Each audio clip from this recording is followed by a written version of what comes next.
సమాధుల పండగ దేవుని యొక్క వాక్యానుసారం కాదండి.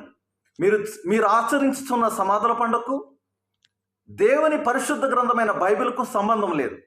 మన ప్రభువైన యేసుక్రీస్తు వారు సమాధి చేయబడి మనందరి పాపముల కొరకు ఆయన మరణించి సమాధి చేయబడి ఆయన 3వ దినాన్ని తిరిగి లేచాడు. ఆయన పునరుద్ధానుడయ్యాడు.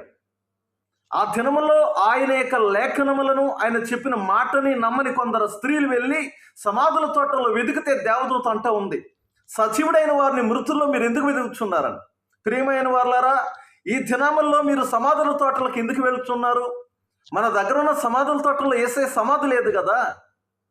అయినా ఈ చనిపోయిన మన బంధువులు కొంతమందికి మారు మనసు ఉండొచ్చు, కొంతమందికి మారు మనసు లేకపోవచ్చు. వారి ఎద్దకెళ్ళి వారి కొరకు మీరు ప్రార్థన చేస్తున్నారు, ప్రార్థనలు చేయిస్తున్నారు. ఇది వాక్యానుసారం కాదండి. ఆ సమాధులను అలంకరించడము వాక్యానుసారం కాదండి. సమాధులను మీరు పూజించేవారు అవుతున్నారు.